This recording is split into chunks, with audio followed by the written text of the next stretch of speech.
Hello મિત્રો, street news ગુજરાતમાં આપનું સ્વાગત છે।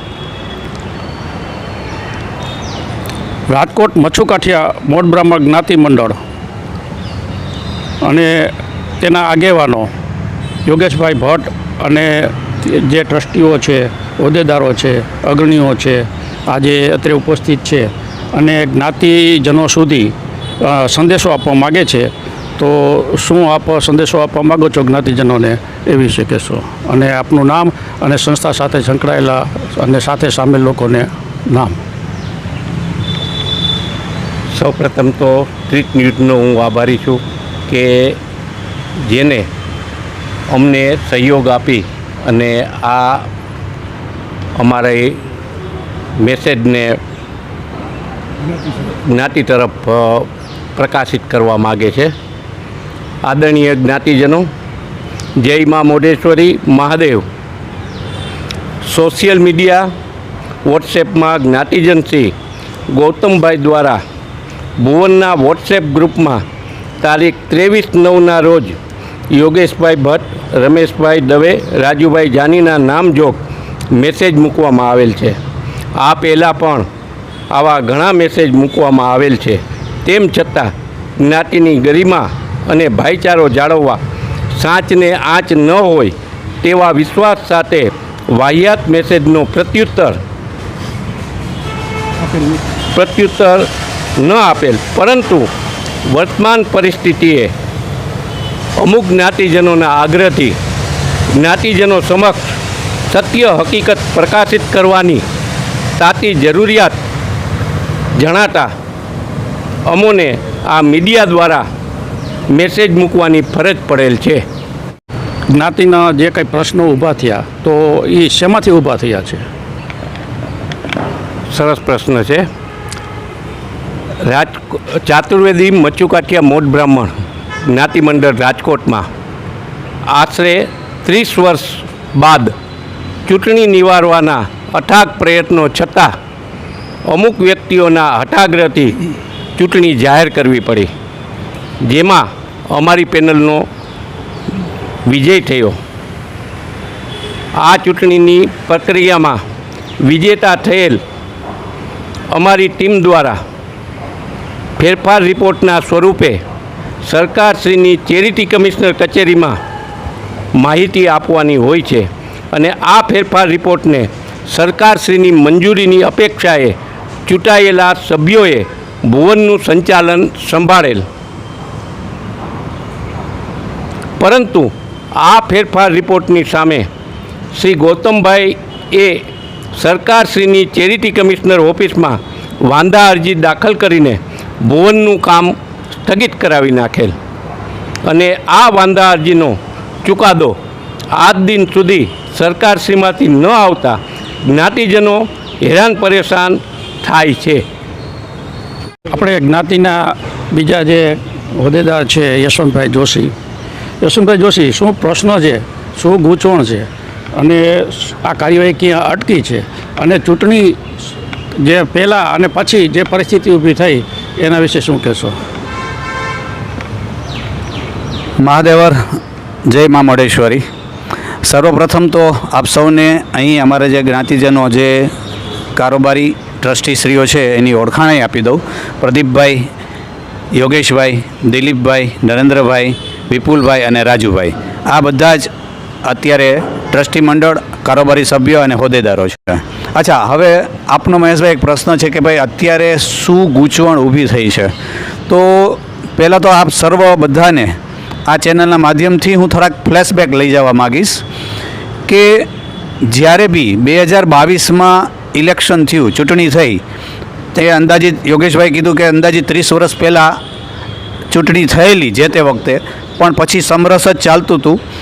ફરીથી જ્યારે ટેન્યુઅર એટલે કે જે કારોબારી અને ટ્રસ્ટીનો ટાઈમ પીરિયડ 3 વર્ષ ને 5 વર્ષનો છે પૂરો થતો હતો, તે વખતે કોરોનાને હિસાબે થોડું આગળ પાછળ થતાં 2022માં આ ચૂંટણી કરવામાં આવી। તો શું કામ? તો કે ભાઈ ખાસ કરીને એવો આગ્રહ હતો કે ભાઈ અમારે ચૂંટણી જ કરવી છે, સમરસ નથી થવું, અમારે ચૂંટણી જ કરવી છે અને ચૂંટણી આપણા જ્ઞાતિ ઉપર થોકવામાં આવી।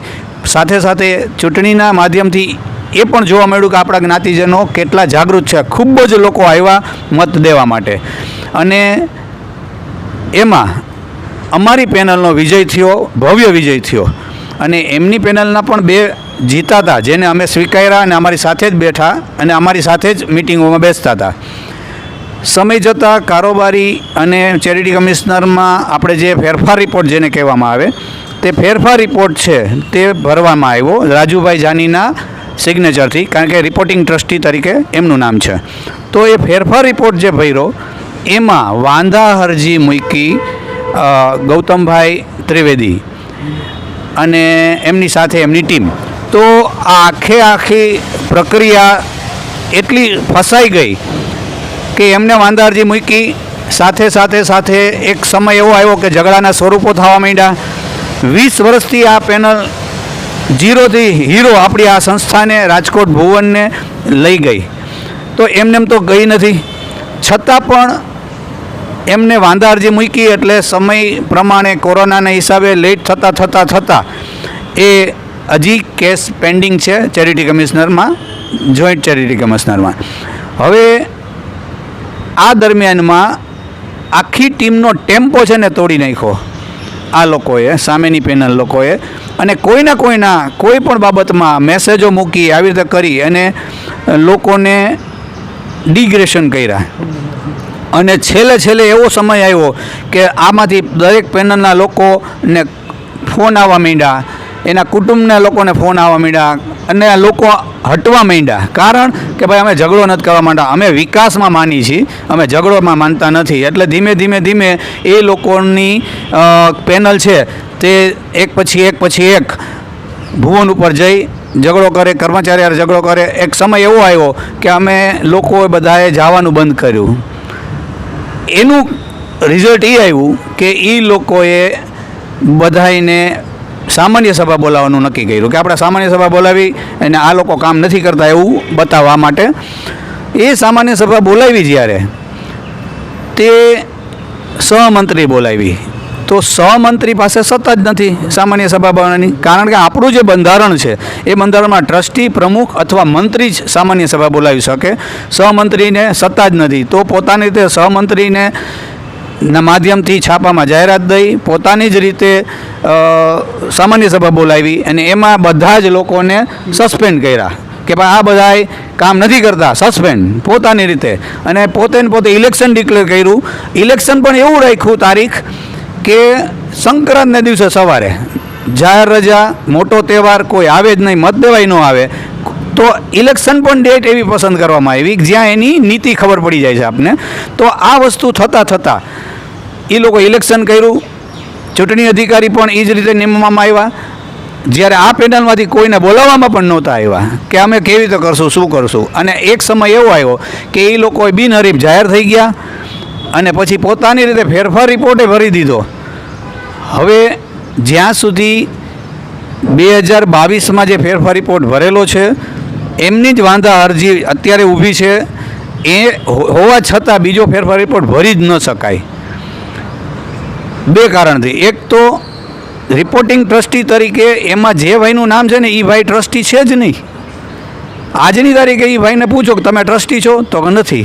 કારણ કે PTR પબ્લિક ટ્રસ્ટ રજિસ્ટર જે હોય એમાં જે નામ બોલતા હોય તે માણસ જ રિપોર્ટિંગ ટ્રસ્ટી તરીકે રહી શકે, જ્યારે એ વસ્તુ થઈ જ નહીં. એ લોકોએ પોતાની રીતે, એટલે આપણે ટૂંકમાં કહું ને તો દેશી આપણી કહેવત કે કોયડીમાં ગોળ ભાંગી નાખ્યો. રિયલ પિક્ચર આ છે કે એ લોકોએ વાંધા અરજી મૂકી છે. હમણાં છેલ્લો મેસેજમાં એવું એને લખ્યું છે કે બધા જ જ્ઞાતિજનોને વિનંતી કે યોગેશભાઈને, રાજુભાઈને, રમેશભાઈને ફોન કરીને કહો કે હટી જાય. અમારે નથી હટવાનું, તમારે હટવાનું છે. આ અમારો સંદેશ છે. વાત કરી યશવંતભાઈએ કે પ્રશ્નો જે વાડીના જે બધે અટકી ગયા છે, આપણી એક જ્ઞાતિની વાડીની વાત નથી, દરેક જ્ઞાતિમાં તો આ પ્રશ્ન આવ્યા જ છે ફાયર સિસ્ટમના. તો આપણે જે જ્ઞાતિની વાડી ચાલુ થાય એના માટેના આપણા શું પ્રયત્નો છે? થેન્ક યુ મહેશભાઈ. વાડીની જ્ઞાતિ જલ્દી ચાલુ થાય, આપણે જ્ઞાતિની વાડી ફરીથી ચાલુ થાય અને એના માટે જે કંઈ અટકે છે એના માટે જ્યારે બી સીલ લાગ્યું અમને બી ખબર પડી બોડીને, એ લોકોએ પણ કેવડાવ્યું કે ભાઈ આ રીતે સીલ લાગી ગયું છે, આપણે બુકિંગ નથી કરી શકતા. એના માટે શું કરવું જરૂરી? તો કે ડોક્યુમેન્ટ્સ નથી અમારી પાસે, એ લોકોએ એવું કીધું. તો યોગેશભાઈ તથા એમની ટીમના 4-5 લોકો ટ્રસ્ટી અને બધા કારોબારી લોકો ગયા, જે કબાટમાં ડોક્યુમેન્ટ્સ હતા એ બધા કાઢીને એમને કોપી આપી અને એની રિસીવ પણ લીધું કે તમને બધું મળી ગયું છે. એ બધું આપ્યું અને સાથે સાથે એ પણ કીધું કે આ બાબત પૂરતું તમને પૈસાની જરૂર હોય તો જ્ઞાતિના ભંડોળમાંથી ચેક લખીને પણ આપશું, એ પણ કહેવામાં આવ્યું છે. છતાંય આજની તારીખે એમને ઊભું છે, કારણ કે અત્યારે ટોટલી એ લોકોએ ગેરકાનૂની રીતે ત્યાં કબજો કરી અને બેઠા છે, જેથી કરીને અમે કોઈ જતા નથી અને એ લોકોની અનાવડતને હિસાબે હજી એનઓસી આવ્યું નથી ત્યાંનું. સેકન્ડ વસ્તુ છે આપણું દિલસુખ ભવન, એટલે કે માધાપરવાડી આપણી જે વાડી છે એમાં નથી એનઓસીની જરૂર, નથી કોઈ આપણે ગવર્મેન્ટની પરમિશનની જરૂર, છતાંય એ જ આપણી જે જગ્યા છે આટલી અદ્યતન જગ્યા બનાવી છે, બરાબર. તો એ જગ્યા પણ નથી ઉઠામણામાં આપવામાં આવતી, નથી આપણે જ્ઞાતિઓને પ્રસંગમાં આપવામાં આવતી. છેલ્લા 1-1.5 વર્ષથી ટોટલી અહીંયા ધૂળ ખાય છે, કોઈ વસ્તુ ત્યાં કરવામાં નથી આવતી. તે સિવાય ત્રીજી વાત લઈએ, આપણું કન્યા છાત્રાલય જે આપણે બ્રહ્મ સમાજમાં આવેલું છે, ત્યાંનો એક પાણીનો પ્રશ્ન છે કે જે તે વખતે એમાં પણ થોડા ફ્લેશબેક લઈ જાઓ કે જે તે વખતે દીકરીઓ ત્યાં રહેતી હતી, પાણી ઓછું પડતું હતું, એક કનેક્શન હતું, એટલે બીજું કનેક્શન માટે અરજી કરવામાં આવી. એ અરજી જે કરી એમાં કોઈ પણ શરત ચૂકથી કોઈ મિસ્ટેક રહી ગઈથી 1-1.5 વર્ષ પછી જ્યારે બિલ આવ્યું ત્યારે ખબર પડી કે એ કોમર્શિયલ તરીકે માનવામાં આવ્યું છે. એટલે સીધું 70-80 હજારનું બિલ આવ્યું હતું, રાઈટ. તો એ જે 70,080 હજારનું બિલ આવ્યું એટલે તરત જ આપણે બધા જાગી ગયા અમારી બોડી અને તરત જ કોર્પોરેશનમાં ગયા અને વાંધા અરજી મૂકી કે ભાઈ આ ખોટું છે, અમને સુધારી દો, અમારે તો દીકરીઓ અહીંયા ભણે છે અને કોમર્શિયલ કનેક્શન છે જ નહીં, આ જે રેગ્યુલર રેસિડન્ટ કનેક્શન છે એ જ અમે માગ્યું હતું. તો એમાં અધિકારીઓની જે કંઈ એની રીતે પ્રયત્ન કર્યા, અમે પ્રયત્ન કર્યા, સમય જતો ગયો, બધા લોકોને મળ્યા, ઉચ્ચ અધિકારીને મળ્યા, ત્યારથી આજ સુધીમાં 400 પેજ થાય ને એટલા ડોક્યુમેન્ટ્સ છે. એને અમે ઉકેલવા માટે મોટા મોટા લોકોને પણ મળ્યા છીએ, આગેવાનોને, કે ભાઈ આમાં તમે ધ્યાન દો, આ ખોટું થઈ ગયું છે.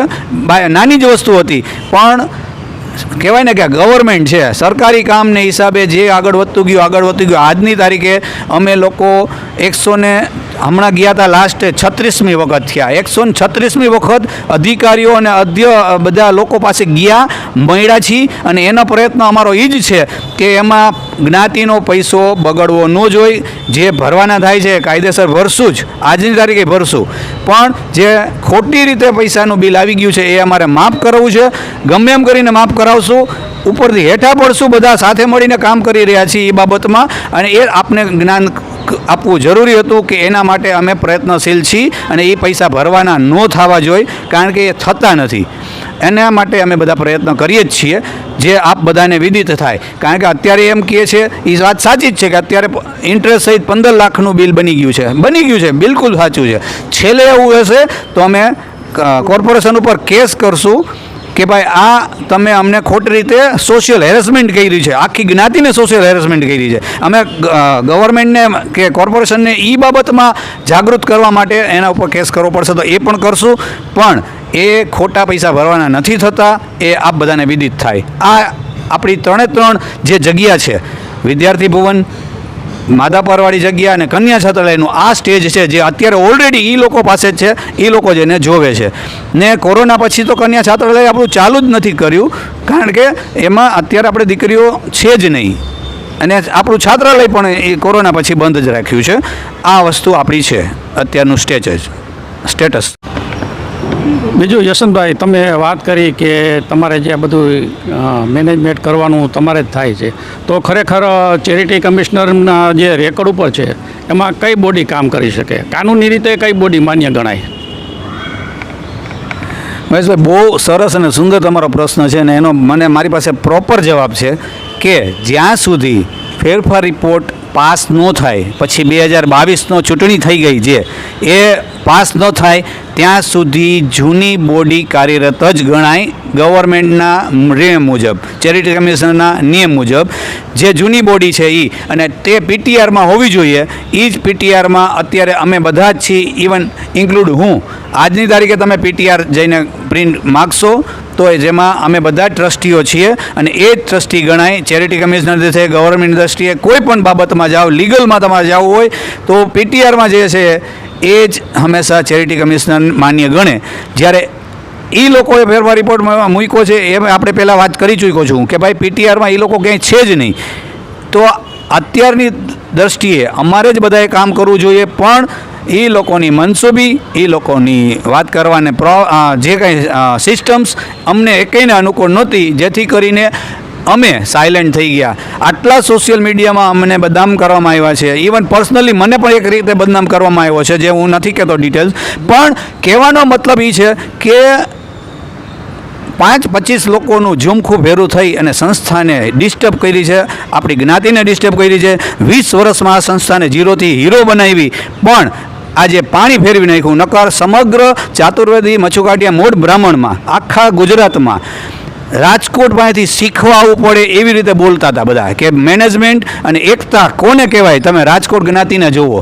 એની બદલે આજની તારીખે એવી પરિસ્થિતિ છે કે રાજકોટનું નામ પડે છે ને તો પ્રોબ્લેમ્સ ક્રિએટ થઈ જાય છે આ મીડિયાના માધ્યમથી. હા હા, એ પણ છે કે એક સમય એવો આવ્યો કે રાજકોટમાં પહેલાં ડોનેશન આપતા આપણા જ્ઞાતિબંધુઓ, પછી ઇન્ડિયાની બહારથી હોય કે ઇન્ડિયામાંથી હોય કે ગમે ત્યાંથી હોય. આજે રાજકોટને ડોનેશન લેવા જવું ને તો મોઢું છુપાવવું પડે છે, ડોનેશન માગી નથી શકાતું, ફક્ત ને ફક્ત આ લોકોના હિસાબે. આ પરિસ્થિતિ લાવનાર આ અત્યારે જે લોકો ઘૂસી ગયા છે કયો કે જેને કબજો કરી લીધો છે કયો, જે કયો તે અમને કોઈને જાણ કર્યા વગર પોતાની રીતે વહીવટ ચલાવે છે, પોતાની રીતે ડોનેશન લે છે, પોતાની રીતે વાપરે છે. રોકડા લીધા, રોકડા વાપરા, કોઈ હિસાબ આજ સુધી નથી. આ પરિસ્થિતિ આજે જ્ઞાતિની કરી નાખી છે. એટલે પીટીઆરમાં જે અત્યારે છે તમામ ટ્રસ્ટીઓ અમે છીએ. 2022નો જે કંઈ છે એ પેન્ડિંગ છે, બાકી બધું જે અત્યારે છે એ માન્ય ન ગણાય. આવું મારે તમારા ચેનલના માધ્યમથી આપણા તમામ જ્ઞાતિબંધુઓને ના છૂટકે કહેવું પડ્યું છે.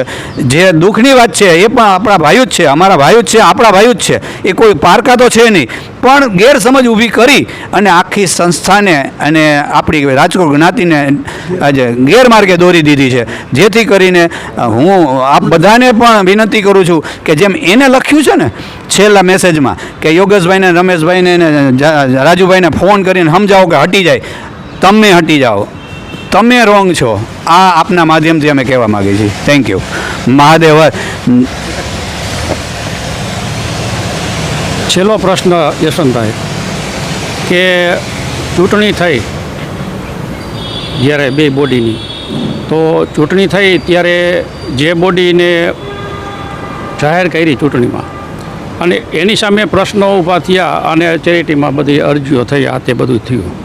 હવે એ બોડી માન્ય ગણાય કે એના પહેલાંની બોડી માન્ય ગણાય, એ આપણે પ્રજાને સંદેશો આપવો પડે.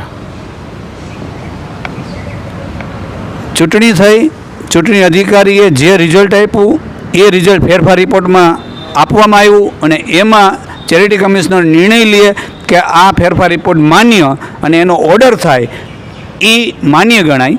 અને એ ત્યાં સુધી કોણ સંસ્થા સંભાળે? તો જૂની બોડી સંભાળે, જે ઓલરેડી પીટીઆરમાં છે એ સંભાળે. અન્ય કોઈ લોકો એનો કોઈ પણ જાતનો વહીવટ કરી ન શકે કાયદેસર રીતે. એટલે આપના માધ્યમથી એ પણ કહીશ કે અત્યારે બંધારણ મુજબ જે પીટીઆરમાં જે ટ્રસ્ટીઓ છે તે લોકોને જ વહીવટ કરવાનો અધિકાર છે, નહીં કે અન્ય કોઈએ.